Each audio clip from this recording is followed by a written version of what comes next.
And a good day to you, Explorer Nation. Jon Lynskey here with the latest edition of Looking Back with Lynskey. Our guest today is going to have one of the longest intros we've ever done, which is only befitting given his accomplishments in the world of baseball. At Columbus, he was a leader on the state championship team in 2003, the first major sports championship at Columbus. He went on to play at All-American outfielder with 2 College World Series appearances in 3 years. He then spent over a decade in the major leagues with St. Louis, San Diego, Chicago, both the Cubs and the White Sox, Kansas City, Arizona, and the Angels of Los Angeles. He won a World Series with the Cardinals in 2011, was on the cover of Sports Illustrated, which is always cool. He holds the errorless record streak for National League center fielders at 245 games, along with the third highest career fielding percentage for center fielders at .996, which is basically perfect. He is a member of the Columbus Sports Hall of Fame, the Hall of Fame, and the Hurricane all-time starting 9. He and his wife, Nikki, are very active in the Miami community, and he is a true Explorer role model. From the class of 2003, the one and only Jon Jay. Jon, welcome, brother. Thanks, man. It's a pleasure to be here. I'm looking forward to being on Looking Back with Lynskey. This is awesome.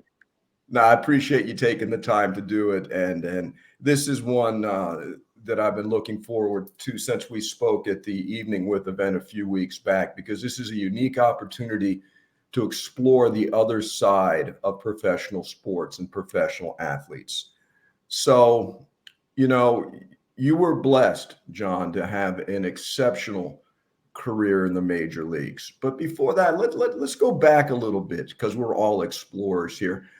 Your time at Columbus, I mean, you guys, Joe Weber put together a great team. You had great chemistry. Yeah, you had some great players, but you also had all the perfect role models, and it all came together in 2003. First baseball state title, first major sport title. As you look back on that all these years later, what stands out to you about that team, Jon? I take a lot of pride in that team and in those years that I got to, play baseball at Columbus, starting, freshman year, sophomore year, all the years. I got to meet so many great guys, and a lot of these guys are still my best friends today. And Yes. I think you said it first, chemistry. I mean, I look back at those teams and I see the chemistry we had, and how we all worked together to achieve one goal, which was the state championship, and that was always our goal, and we were going to do whatever it took. And we hung out off the field, on the field. When we had to have that tough talk with somebody kind of getting out of line or whatnot, we were always there for each other. It was more than just teammates. We were friends, best friends, and that's what I really look back to. Yeah, and I noticed that you, like all of us, like I do, the guys you hung with in high school are still the guys you hang with. It doesn't matter what you do for a living or what your career paths may have been.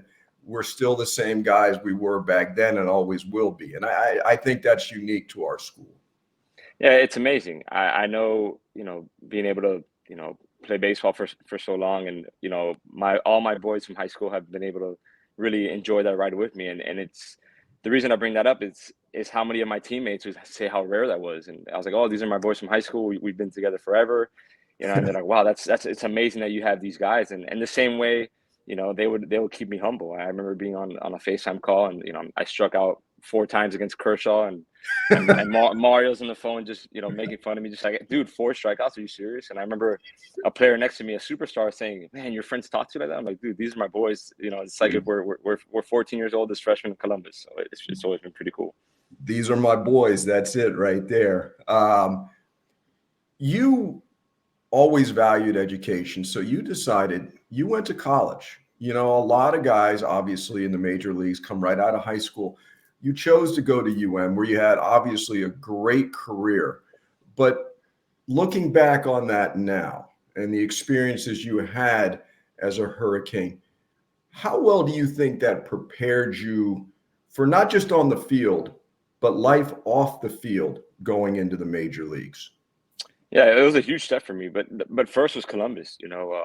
At that time, in baseball, like we said, we had so much talent, so many good players on our teams, and just the city of Miami just had so much talent here. And you'd go to one of our games, and it was you'd look at a field and you'd see, 15 college commits out there playing on one field. So I remember those were the times that really prepared me for that, with the big crowds, to go to UM. And then going to UM, getting to play in front of the home crowd, having to balance, family, you're in college, you want to have fun with your friends. There's a lot of different things going on. But for me, having that balance really helped me for my professional career of being able to handle everything that kind of comes with it. The leadership qualities of Joe Webb at Columbus, and Jim Morris at UM, what did you pick up from those guys aside from the fundamentals of baseball? Well, the fundamentals of baseball, but just just consistency. These guys are consistent at what they did, and that's why they're two. In the high school level, Joe Weber, what he's been able to accomplish, and in the college level, what Jim Morris has been able to accomplish, is that consistency of showing up every single day and being that same, attention to detail, and just, little things like that, attention to detail, the routine stuff that translates to the real world and translates to life. I agree. The old saying, if you can't do the little things right, how are you going to do the big things right? Organization is key to success. Yes. Yeah, and that's what I took from these guys. When you like you said, you look at the success they had, the blueprint, what they've been able to accomplish, and that was really the biggest thing I got, and it's something that I've kind of modeled my life after. Trying to take care of the little things, and they add up to the bigger things. Couldn't agree more. So, your path to the majors, you did your time in the minors, and then you got your chance, and your career in St. Louis took off on a very high point. By your second year, you're playing in the World Series, you're getting key hits, you're a champion. And that here's the question is, I mean, we could do a whole thing about just baseball, but that's not really our objective today. How did you handle all that fame, all that attention? You were on the cover of Sports Illustrated. That was a huge deal. You were still a very young man. Who was the voice of reason or reasons in your life at that time? I think my family, my friends, and then I think it goes back to my faith. Going back to Columbus with that, just understanding that we're all truly blessed, and if without God, I wouldn't be here. I wouldn't have these talents. I wouldn't be able to do the things I've been able to do. So I've always been very grateful, and that's always humbled me. So understanding that, and just trying to pay it forward. The same way in Columbus, I had teachers like yourself, that paid it forward from your life experiences, and I've tried to do that with myself, and just understanding that I'm lucky to be in this ride. I'm lucky to be in the place I'm at. Yeah, that was very well stated. And your career is a career that many, many, many, many people would be envious of. You got to play in both leagues. You got to see different parts of the country. You had great experiences. But the night of the event, you and I chatted for a few minutes, and we talked about the second act. And I don't think a lot of people think about, what does a professional athlete do after the career ends? And again, you were blessed to have a long career. The NFL stands for not for long. You hear about guys in the majors, they had a cup of coffee. In the NBA, they had a minute in the league. Okay. You were blessed with almost 12 years in the majors. At what point, Jon, and maybe two things, when you were in the locker room, did a lot of guys talk about the next act, the second act, or were they just so focused on being there they didn't think about it? And when did you start to think about, perhaps it's time to start looking for what's next?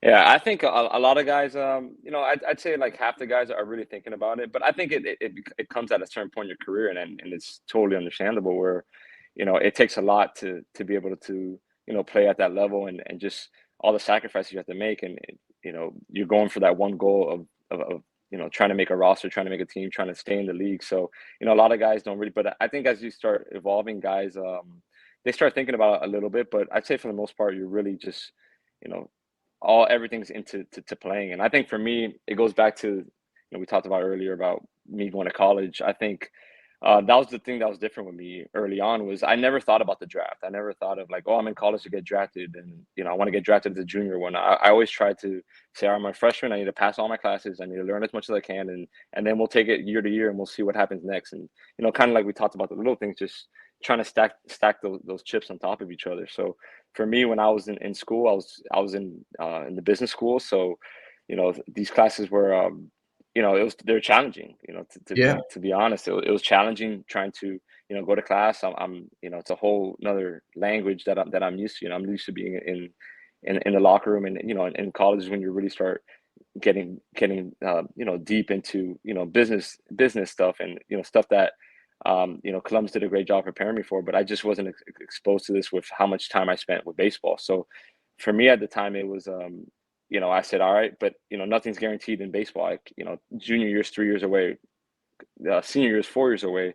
If you get drafted, you still have to make it, and it's so tough. So I've been presented an opportunity to be able to go to college to because of baseball at UM, and I tried to take advantage of my time there, and kind of always had my head out for that. And I remember being my rookie year and saying, okay, if I can do these type of things, I can maybe be a fourth outfielder my whole career, or if I can kind of do this. But I always had in the back of my mind like little businesses or things that I could do that would be able to like sustain myself. But then it got to the point where I was like, all right, I need to just concentrate more on the baseball stuff, have these ideas in the back of my head, and Okay. really work through them. But it's hard to execute them when everything's going on. So, but I was always kind of using these little practices in my head, and just kind of get me prepared for life after baseball. So You told me something one time that perhaps what's a little bit different about baseball than, let's say, the NBA or the NFL is that so many guys come right out of high school and they don't have that college experience. What was it like being around guys like that where they're putting all their money on this and then an ACL blows and that's that? I mean, that's those locker room conversations must have been kind of interesting, just to hear or see what guys are putting. They're all in on one thing, and that's dangerous. yeah, it's a great opportunity to get up to sign out of high school. You obviously get into the system quicker, and the time to get up to the major leagues if you succeed it's great. You see guys get up to the major leagues at 20, 21 years old, but like you said, there's a downside of a lot. That's not the majority. So that minority, it's tough where you don't have an education, you haven't gone to school at all.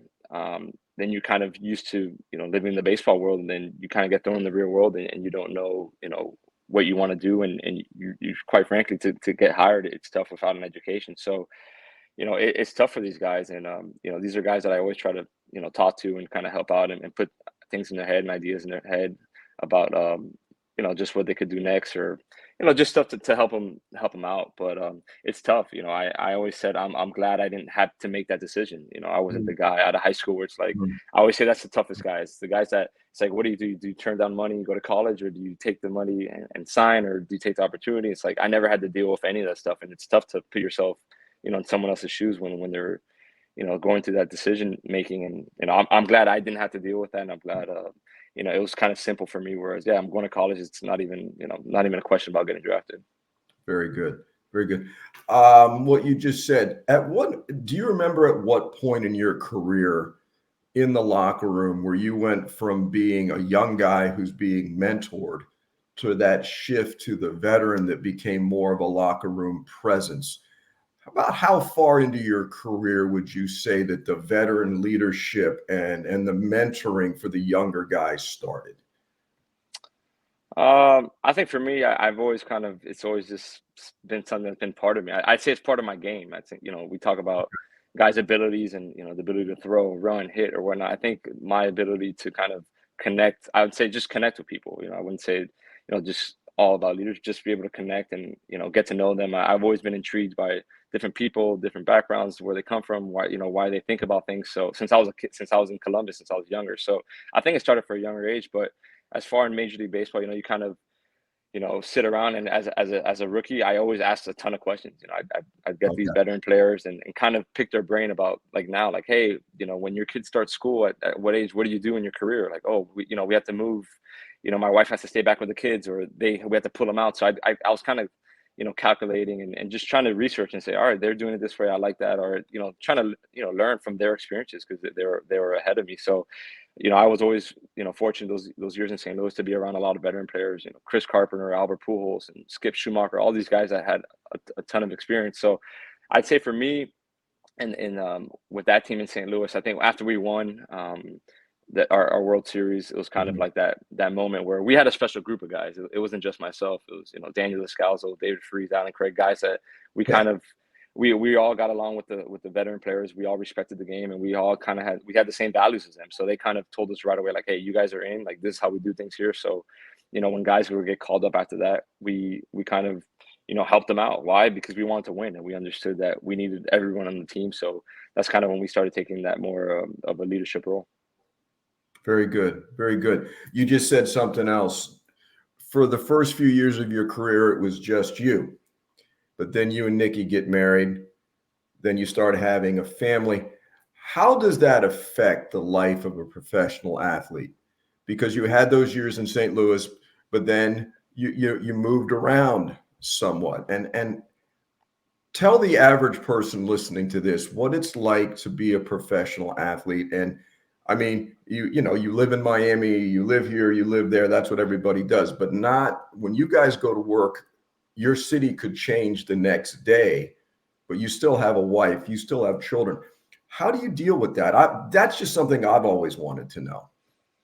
Yeah, it's definitely a game changer. Before kids, and my wife was always great with, hey, babe, I'm working out from this time to this time. I got to go do this. I got to do that. And I was pretty active with my routines and my workouts and all that. But she understood, and she was great with sacrificing and taking care of everything. And then we have kids, and it's a total game changer. And we had beautiful twin girls right away, and so you have the 2-for-1 special, and it's kind of where my wife's done an unbelievable job, and I can never thank her enough for what she's done with our kids, because I was gone half the time with that. So in the off season. So the off season typically, if it wasn't a year where we're in the playoffs, we're home from October through February. So during that time is when I try to get as much kid time as I could, and really be around and be a dad. I'd used to work out pretty early, so I'd get up around 4:15. I'll try to work out and get everything done by get my first half of the day done by 7:30. That way I could be home when the kids got up and whatnot, and then be around a little bit, and then I'd go hit after, probably from like 10 to 12, and then my day will be done, where I could be home and hang out with the kids and be around. But we'd move 3 times a year, so we'd start off in the off season. After the season, we typically would go to St. Louis, where my wife is from. So we'd go there for a month and a half. And it's funny. So Nikki actually played soccer at the University of Miami. So that's another thing I'm very grateful for UM for. We got to meet there. And then, for the first 6 years of our lives, we were with the Cardinals, with no kids, with family there, everything. And then we have kids, and we moved to 6 different teams in 5 years. So that was something of a curveball that was like what we're talking about right now, where we'd have to move 3 times a year, and move the kids, get them situated, find them stuff to do there, and just moving. It's not the funnest thing to do. So I think we've moved 30 times with the kids, something like Oh, that. jeez. Jeez. That's crazy. Everybody thinks it's so glamorous, and let's face it, it is, but that's the other side of the coin to professional sports, that your personal life can be a little tumultuous at times, and you've got to block that out and still focus on what you do for a living. So that's not an easy thing.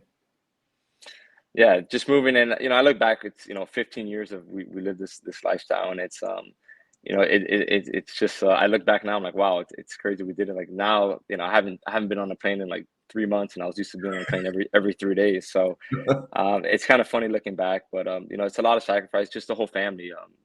My family's done a great job, helping us move and get us to places. My friends have always been there. Where it's been some times where, like you said, I remember in 2018 having to call my wife. We had just gotten settled in Kansas City with the Twins. They're about maybe a little bit over a year. And, I have to tell her that we've been traded to across the country to Arizona, where we were in Kansas City. It was so close to St. Louis. Her family could come. My family was easy. It was easy to get there. And, we're moving to Arizona, where, now it's summertime and it's 120 degrees, and Yeah. it's just a whole different, settings over there. So, yeah, it's been, I owe a lot to my wife, and, I tell her, I couldn't have done, I couldn't have put in the time that I did, playing without her being behind the scenes and doing everything she did with the kids, for sure. Now you're home. Now you get to take the kids to school and everything. How is it moving into the next stage of your life, the second act, so to speak? What's that been like? I guess the first question would be, Jon, do you miss, or what do you miss the most? Is it the guys? Is it the camaraderie, the fan? What do you look back on fondly? Yeah, I look back fondly on the same thing as my Columbus teams. The chemistry, the camaraderie, and it's the same thing here. I like to talk to guys. I like to be around people, and now it's a little bit different. I wake up, get the kids to school, and I'm used to just being in a locker room with your teammates, and you're kind of it's that grinding together to get to that one goal of Okay. winning. So I don't have that anymore, where I wake up and I was just like, all right, I got to go work out. I got to do this. I got to do all these things to get to that goal. I don't want to miss one thing, because I don't want to be blamed for something that happens. I want to know that I gave it my all. I put in all the effort, and I can live with that. So, I don't have that drive anymore. But I definitely miss being around the guys and the camaraderie and the game of baseball. I mean, I always say the game of baseball saved my life. I mean, it gave me stuff to do. I loved baseball so much that it always came first, no matter what was going on. So it kept me out of. Just kept me on a routine. It kept me out of doing stuff that could have maybe got me in trouble or whatnot when I was younger. So I always think the game of baseball, and I always say I owe a lot of games to the game of baseball. I think what you just said, Jon, is so true. Be it X's and O's, balls and strikes, whatever. The beauty of sports for young people is discipline and goals and learning how to work with different kinds of people. And I think that is the most important thing young people take away from sports. Yeah, absolutely, and that's a message I always give the kids. I always say, like, I was grateful for baseball. Like, it was great to play in the major leagues, but I was grateful that I was able to get a scholarship to the University of Miami and get to go to school there. That was like the biggest goal for me. And I tell kids, hey, it's not about, like, yeah, we all want to make it to the major leagues, but the reality is it's not.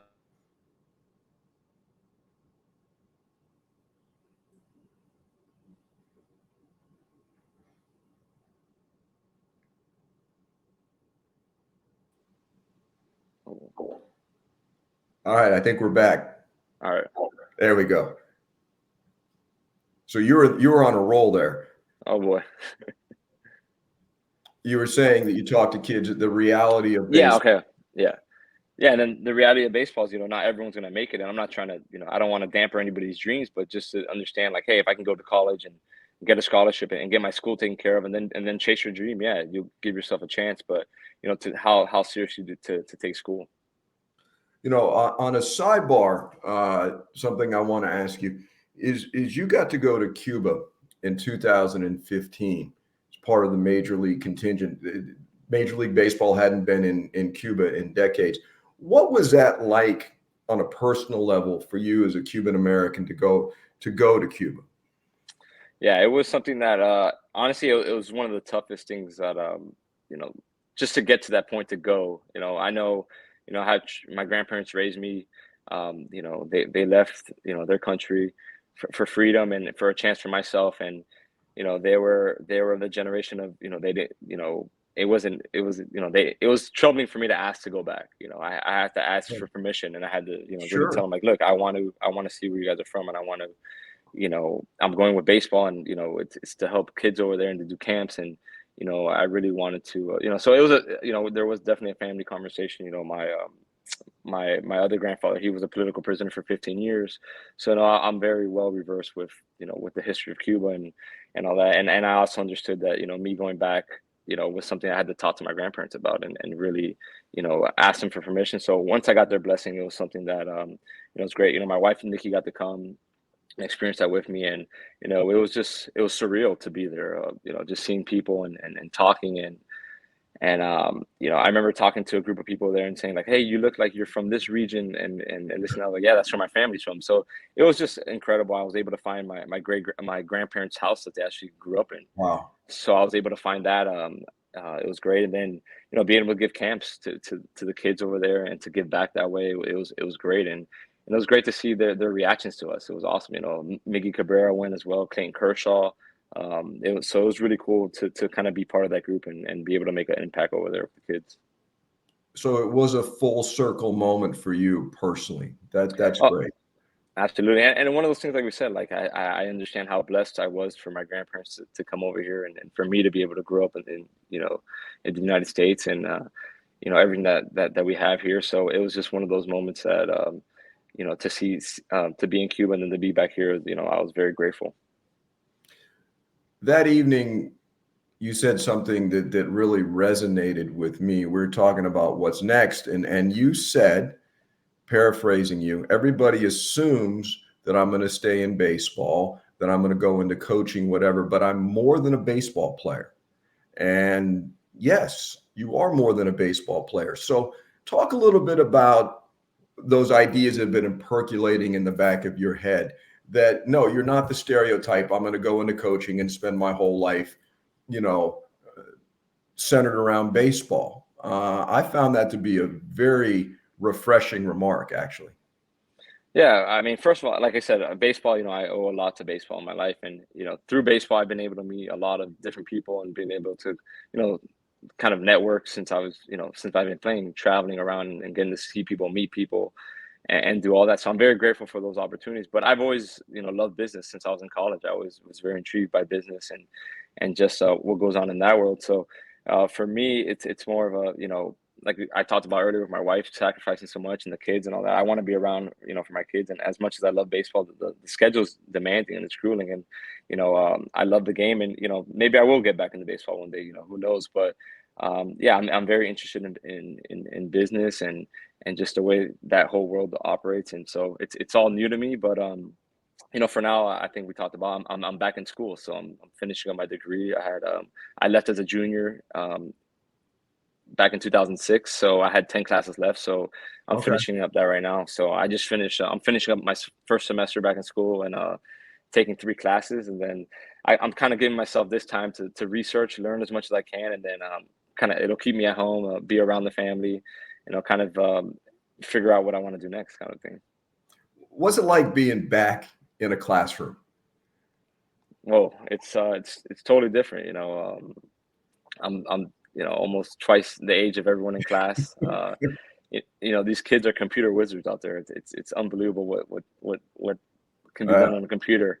And now I feel like, I remember when my parents like telling them things about the computer. That's how I feel now. I'm like, wow, this is like it's crazy. But no, it's been great. It's been great to kind of for so long I was in baseball. My mind was just in baseball, X's and O's, and everything in baseball, baseball, baseball. And then now I go from reading, just ESPN.com to I'm reading the Business Sports Journal, so, Very good. articles are written a little bit different. And, so it's been great to kind of activate my brain, like I've been saying. And I've been telling people, but it's been good. It's been great. It's kind of, a challenge to myself, of doing this. And, there's been the good days. There's been the 0 for 4s too, a couple 0 for 4s. Days where you're just like, man, what's going on here? But no, it's been great, and it's something that I really want to get done, and I look forward to getting done for sure.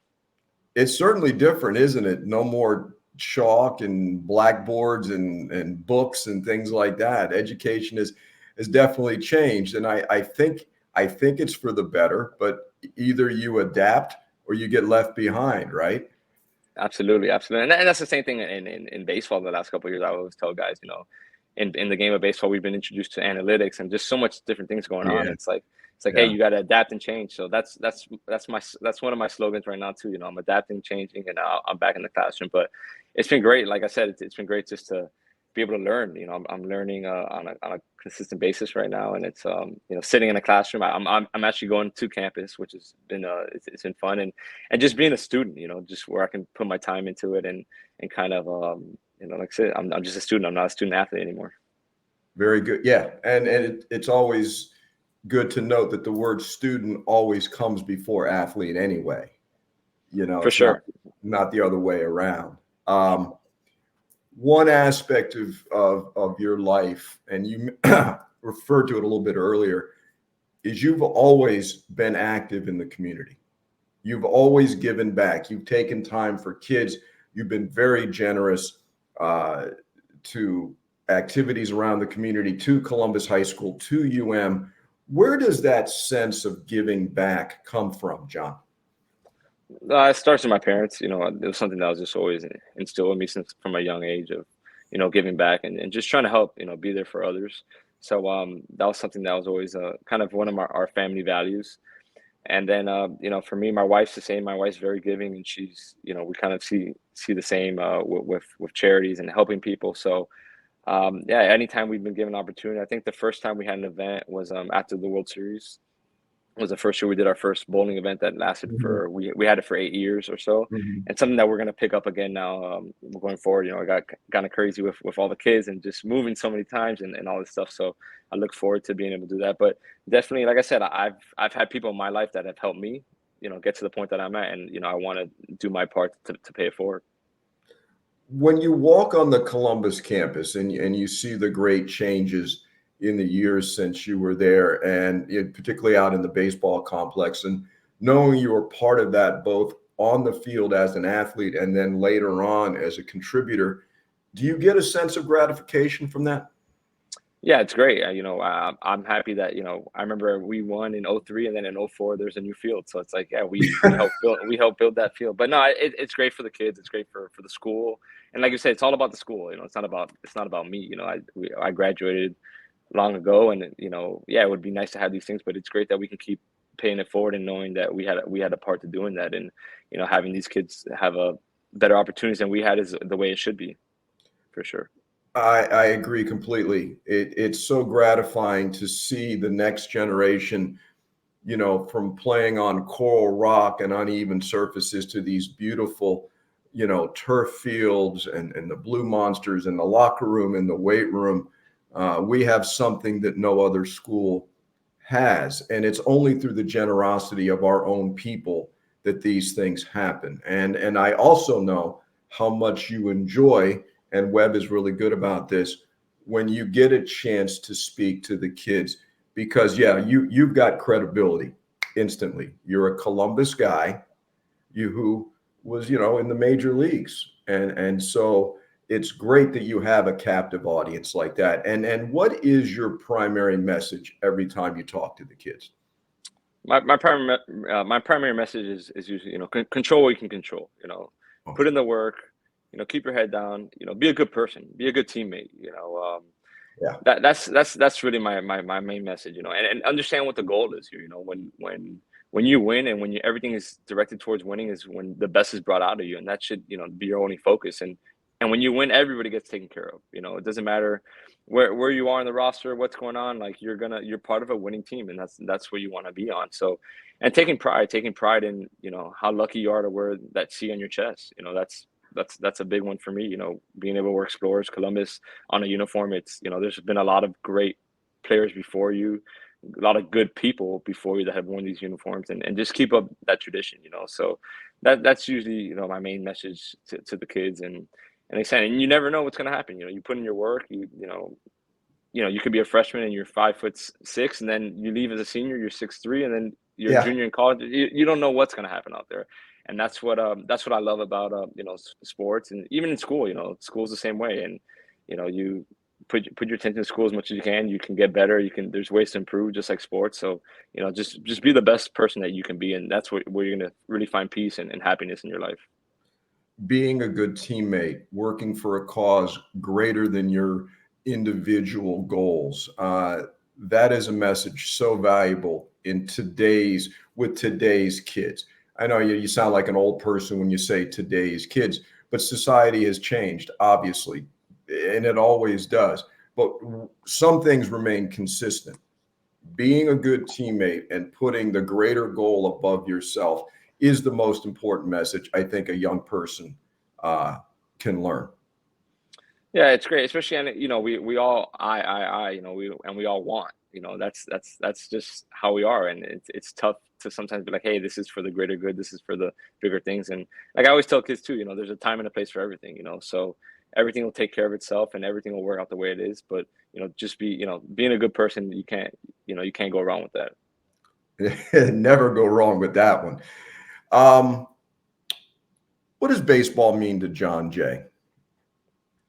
Oh, it's like I said, it's taught me life lessons. It's allowed me to travel the world. I mean, I owe a lot to the game of baseball. It's taught me how to get along with people. It's taught me, these lessons like that will last with me forever. So, I'm very thankful to baseball. It's like I said, it's allowed me to do things that I never thought or dreamed that I would be able to do. What does Columbus High School mean to Jon Jay? And that's where I grew up. I feel like, I came from middle school, you're 13, 14 years old, and you think you're a man. And, I got to go to Columbus, and, for me, I understood, my grandparents made a big sacrifice for me to go to Columbus. So that kind of like, I knew I had to, I took it personal. And then just once I got there, just seeing, great people, great teachers, just everything was awesome. I came from the public school system. So when I was going to Yeah, Columbus, it was like yeah. right away, it's like, well, what are you doing going there? It's all boys, it's this, it's that. And I was like, I have no idea, just, I'm going to go there. And it was, the best decision I ever made. So like I said, I owe a lot to Columbus. I love, doing whatever I can for Columbus. And, there's a sense of pride, like we said, from, coming from Columbus. And even like now I take a lot of pride in like seeing what, like CNN live has done with Omar Delgado. And like, it's just not about sports. There's, like we always said, there's something for everyone there. And seeing the match program winning, all these awards in mathematics and stem cell stuff. And I'm like, man, this is so cool to see all these different things that Columbus is doing, and, seeing the schools that kids are going to and all that. So it's been really cool to see kind of like, the evolution of Columbus, and how it just continues to improve and improve and improve and offer more, which is really cool. Yes. And speaking of, what does the future look like for Jon Jay? How do you view the second act, John?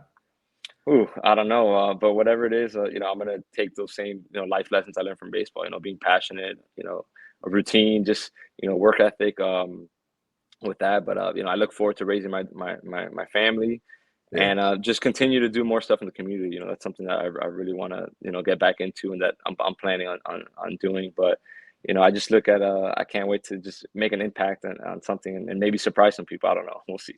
We'll see. Find out what tomorrow brings. Absolutely. Listen, John, we could do a whole nother thing on just your baseball career, but I really enjoyed the fact that we concentrated on all the things outside the lines, so to speak, and what's going to come next. And so I appreciate this very much. It's always good to see you. It's always good to know that you're around the Columbus community and are going to continue to do good things. So I wish you all the best in whatever the future may be. I'm sure it's going to be a good one. And thank you again for doing this. No, thanks for having me. It was great being on here, and always good chatting with you. Yeah, something I truly enjoy. So Explore Nation, our thanks to Jon Jay. It's been a good one. We've got some more coming up. Always a pleasure to do this with our alumni. And it doesn't matter, used to be a teacher, used to be a coach. Now we're just all explorers. And that's what I love about doing these things, John. So thank you very much. So until next time, Explore Nation, take it easy. Adelante. Thank you, John. See ya. Take it easy.